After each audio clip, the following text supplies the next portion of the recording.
اعوذ باللہ من الشیطان الرجیم، بسم اللہ الرحمن الرحیم۔ 8 ایسی چیزیں جن کا مقصد ہو سکتا ہے آپ کو معلوم نہ ہو دنیا میں، بلکہ آپ کے آس پاس ایسی متعدد چیزیں ہوتی ہیں جنہیں ہم دیکھ کر بھی نہیں دیکھتے اور نہ ہی ہمیں معلوم ہوتا ہے کہ آخر وہ کس لیے ہیں۔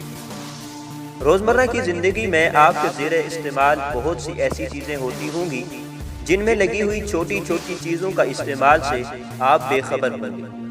کبھی کبھار بظاہر چھوٹی نظر آنے والی یہ چیزیں بیکار نہیں ہوتی، بلکہ ان چھوٹی چیزوں کا کام بھی بہت بڑا ہوتا ہے۔ ہو سکتا ہے آپ اس بات سے اتفاق نہ کریں، مگر آگے بتائی جانے والی چیزوں کے بارے میں جاننے سے پہلے دیکھ کر دل میں سوچیں کہ کیا آپ کو ان کی موجودگی کی وجہ معلوم تھی یا نہیں۔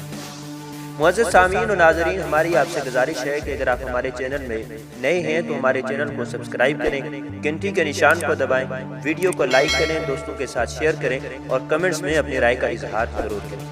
تو آئیے بڑھتے ہیں اپنے ٹاپک کی طرف۔ سب سے پہلے نمبر پر ہے طیارے کی کھڑکیوں میں ننھا سوراخ کس کام آتا ہے۔ پلاسٹک گلاس کے 2 ٹکڑوں کو طیاروں کی کھڑکیوں کے شیشے کی تیاری کے لیے استعمال کیا جاتا ہے۔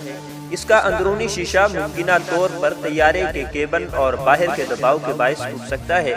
اس میں موجود چھوٹا سا سوراخ ہوا کو دونوں شیشوں اور کیبن کے درمیان ہوا کو گزرنے دیتا ہے، جس سے دباؤ متوازن ہو جاتا ہے اور شیشہ نہیں ٹوٹتا۔ اس کے بعد دوسرے نمبر پر ہے اگر آپ کا اریزر 2 رنگ کا ہے تو ان نیلا اور لال رنگوں کا کیا کام ہوتا ہے۔ اریزر کے نیلے رنگ کے حصے کا کام پینسل کے لکھے کو مٹانا نہیں، یہ حصہ سیاہی مٹانے کے لیے ہے۔ نیلے رنگ کے حصے کے استعمال سے پہلے دیکھ لیں کہ سیاہی مٹانے کے قابل ہو، ورنہ نیلے رنگ کے اس حصے سے مٹانے کی کوشش سے کاغذ پر سوراخ بھی ہو سکتا ہے۔ اس کے بعد نمبر 3 پر ہے قمیض کا اوپری کاج کس کام آتا ہے۔ کسی بھی قسم کے مردانہ قمیض ہو، اس کے گریبان میں بھی ایک کاج ہوتا ہے جو سیدھا ہونے کی بجائے عمودی ہوتا ہے۔ تو اس کی کیا وجہ ہے کہ باقی سب کاج تو سیدھے مگر وہ عمودی ہے؟ تو اس کی وجہ یہ ہے کہ یہ اوپری کاج اور بٹن در حقیقت شرٹ کو پتلون سے باہر نکلنے سے روکتے ہیں۔ اگر آپ نے یہ بٹن لگا رکھا ہے تو دن بھر میں قمیض باہر نکلنے کا امکان نہیں ہوتا۔ اس کی وجہ یہ ہے کہ اس بٹن لگانے سے قمیض کے اطراف میں دباؤ پڑتا ہے اور اسے باہر نکلنے سے روکتا ہے۔ اس کے بعد نمبر 4 پر ہے لیپ ٹاپ کی پاور کیبل پر موجود سلنڈر کس کام آتا ہے۔ آپ اگر لیپ ٹاپ استعمال کرتے ہیں تو اس سلنڈر کو ضرور دیکھا ہوگا، مگر یقیناً کبھی غور نہیں کیا ہوگا کہ اس کی موجودگی کی کیا وجہ ہے۔ یہ چھوٹا مگر انتہائی اہم ڈیوائس جسے فیرائٹ بھی کہا جاتا ہے، یہ برقی سرکٹس میں ہائی فریکوینسی آوازوں کو دباتی ہے۔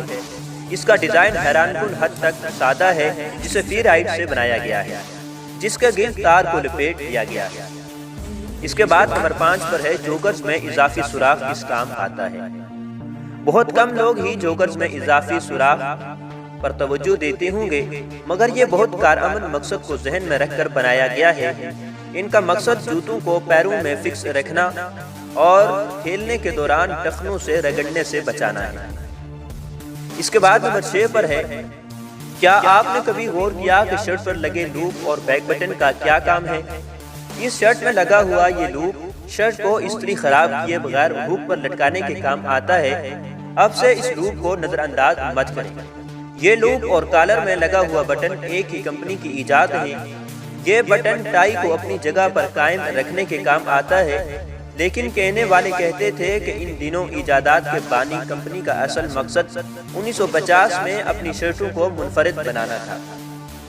اس کے بعد نمبر 7 پر ہے کولڈ ڈرنک کین میں بنا ہوا یہ بڑا سا سوراخ کس کام آتا ہے۔ اگر کین میں اسٹرا ڈالنے کے بعد وہ ادھر ادھر جھولتا رہتا ہے تو کیپ کین میں بنے ہوئے اس بڑے سے سوراخ کو استعمال کریں۔ کین کیپ میں بنا ہوا یہ بڑا سا سوراخ اسٹرا کو اپنی جگہ کھڑا رکھنے کے لیے ہوتا ہے اور آئندہ کپ کین کو مکمل طور پر نکال کر پھینکیں مت۔ اس کے بعد نمبر 8 پر ہے پینٹ میں جیب کے اندر یہ ایک چھوٹی سی جیب کس کام آتی ہے۔ جینز کی پینٹ میں موجود یہ چھوٹی سی جیب سکے یا ٹافی رکھنے کے کام نہیں آتی، بلکہ اس کا کام جیبی گھڑی رکھنا تھا۔ کہ چھوٹی جیب 1873 میں متعارف کروائی گئی۔ اس وقت جیبی گھڑیوں کا فیشن تھا اور یہ چھوٹی جیب جیبی گھڑیاں رکھنے کے لیے کام آتی تھی، لیکن اب لوگ جیبی تو کیا دستی گھڑی بھی نہیں رکھتے، تو آپ ضرورت کے مطابق اس کا کوئی اور استعمال سوچ لیں۔ معزز سامعین و ناظرین، امید ہے کہ آج کی ویڈیو آپ کو پسند آئی ہوگی۔ آپ سے گزارش ہے کہ اگر آپ چینل پر نئے ہیں تو چینل کو سبسکرائب کریں، گھنٹی کے نشان کو دبائیں، ویڈیو کو لائک کریں، دوستوں کے ساتھ شیئر کریں اور کمنٹس میں اپنی رائے کا اظہار ضرور کریں۔ اب تک کے لیے اتنا ہی کافی، ملیں گے نیکسٹ ویڈیو میں۔ اللہ حافظ۔